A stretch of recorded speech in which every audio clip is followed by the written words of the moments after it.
Jusqu'à 9h, Good Morning Business. Et à 7h45, dans Good Morning Business, encore une medtech incroyable et qui est française. On est avec Alexandre Lebrun, cofondateur et président de Nabla. Bonjour.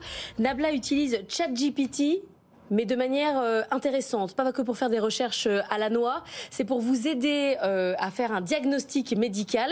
C'est comme un médecin avec lequel vous pouvez parler. Alors, pas tout à fait. C'est mieux que ça. Alors, on n'utilise pas de ChatGPT, on utilise des larges langages modèles qui sont les choses qui rendent ChatGPT possible, donc en particulier GPT-3, qui est une couche en dessous, qui existe depuis 2 ans et demi, et qui est moins hasardeuse, disons, que ChatGPT, qui est plutôt un jouet pour s'amuser, et ce serait une très mauvaise idée d'utiliser ChatGPT pour faire de la médecine, mais c'est des technologies sous-jacentes qui rendent ces choses possibles. C'est la même intelligence artificielle quand même qui répond à des questions. C'est le même principe technique de machine learning en dessous. Donc c'est quoi l'objectif de Nabla? C'est effectivement à terme de pouvoir faire un diagnostic médical par un dialogue entre un patient et une machine. On n'en est pas là, hein, surtout vous ne voulez pas le dire, mais on n'est pas loin. Pour l'instant, vous dites on est un outil d'assistance des médecins, c'est ça? Oui, alors le système de santé s'effondre, je crois que personne ne peut le contredire. Pourquoi? On n'a pas assez de médecins, et si on regarde, en fait, 40% du temps des médecins est passé sur des tâches à très faible valeur ajoutée, de la paperasse, de l'administratif, de remplir des rapports, des comptes rendus. Et en fait, avant de se dire on va faire un diagnostic, c'est pas ça qui pose problème aux médecins aujourd'hui, c'est pas de faire un diagnostic, c'est tout ce qui va après, tout ce qui va autour, qui a très faible valeur ajoutée. Et donc, ce qu'on essaie de faire, c'est d'automatiser ces 40% de leur temps qui servent à rien, pour qu'ils puissent se concentrer sur le patient et sur le soin. Par exemple, l'IA va écouter la conversation entre le malade et le médecin et derrière va faire un compte-rendu médical, c'est ça? Exactement. Vous avez cette image dans les séries de chefs de service qui passent à l'hôpital avec les internes qui suivent et qui prennent des notes, qui font tout. En fait, nous, on fait l'IA qui suit le médecin dans son quotidien et qui écoute ses consultations, qui les enregistre pas, je précise, et qui va rédiger les comptes rendus, mettre à jour le dossier du patient, faire la déclaration à la Sécu, etc. Donc, voyez, on écoute ce que dit le médecin, on fait pas le diagnostic. Le diagnostic, le médecin va dire voilà, vous avez ça, je vais vous donner tel traitement. Et là, l'IA va s'occuper du reste. Mais c'est l'étape d'après. Enfin, je veux dire, clairement, on va pouvoir coupler ça avec des IA qui peuvent poser un diagnostic ou un pré-diagnostic, et même, sans parler de remplacer le médecin, mais au moins ce sera un filet de sécurité. Mais oui, c'est ça, ou une sorte de deuxième avis médical, au cas, pour éviter les erreurs, ceinture et bretelle, quoi. Ça pourrait être le cas, mais vraiment, c'est pas le problème central. Je crois que c'est beaucoup de startups, on l'a fait aussi, font cette erreur de se dire, super, on va faire le diagnostic, on va les remplacer.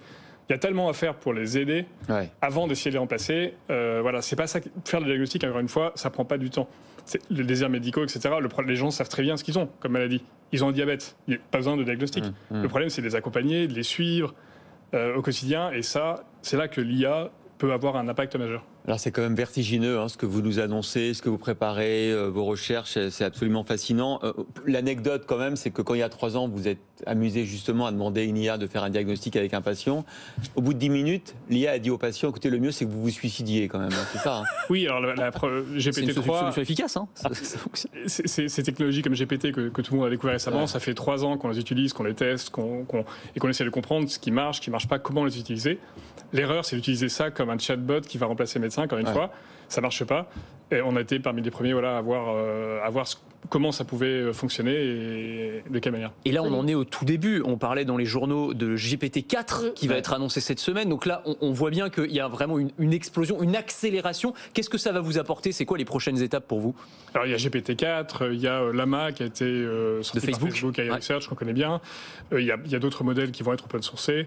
Donc oui, il y a une explosion cambrienne de modèles. Il y a eu Deep Learning en 2012, ça a explosé. Et là, il y a une seconde explosion qui vont rendre ces systèmes encore plus pertinents, plus précis, capables de synthétiser des données, de les normaliser avec une grande précision. Donc il y a un grand progrès à venir. Ce qui change tout pour vous, c'est la crise du système de santé. C'est-à-dire que vos relations aujourd'hui avec les hôpitaux, les médecins, elles sont apaisées, ils sont ouverts? C'est beaucoup de dire, ils sont beaucoup plus ouverts en tout cas. Disons qu'il y a encore 1 an, ils pouvaient défendre le statu quo en disant ne changeons rien, on ne sait pas ce que c'est votre truc d'IA. Aujourd'hui, le système, pas seulement en France, en Angleterre, NHS, aux États-Unis sous une autre forme, le système s'effondre et donc plus personne ne peut nous dire non, ne changeons rien. Donc on a un terrain qui est devenu favorable à des évolutions majeures qui vont être apportées en grande partie par l'IA. Alexandre Lebrun, vous êtes un des grands spécialistes de l'IA. Vous aviez fait une première start-up dans l'IA conversationnelle en 2002. Vous avez vendu en 2015 une deuxième start-up à Facebook. Et donc, du coup, Anthony a mené l'enquête sur Nabla. Oui, le nom Nabla. Alors, vous savez ce que c'est, un Nabla ? Non. Vous savez pas ce que c'est ? Vous savez pas que ça désigne le gradient d'une fonction en analyse vectorielle ou une connexion de Cosul en géométrie différentielle ? Parce qu'on n'a pas fait Polytechnique, vous saviez ni l'un pas. ni l'autre. Alors c'est exactement ça, et c'est aussi du jargon polytechnicien pour désigner un objet quelconque, un truc, un machin. Donc je sais pas si ça vient de là, vraiment, il y a des polytechniciens dans vos équipes. Ça vient surtout de l'opérateur de gradient descent, qui est l'opérateur mathématique central dans l'apprentissage machine qu'on utilise. Donc c'est un nom un peu geek, mais que finalement on a gardé. Bon, Alexandre, c'est votre décennie, là, c'est la décennie de l'IA, non ? Ce qui s'ouvre encore plus que des dernières années, non ? Oui, c'est l'IA, mais pas l'IA théorique ou l'IA gadget avec ChatGPT pour s'amuser. C'est l'IA qui transforme des industries qui en ont besoin. Et nous, c'est l'IA et la santé. Voilà, donc on est une équipe d'ingénieurs et de médecins. On travaille ensemble et on essaye de s'occuper de ça. Et vous avez déjà levé 17 millions d'euros. Merci beaucoup, Alexandre Lebrun, pour Nabla, d'avoir été sur le plateau de Good Morning Business. Tout de suite.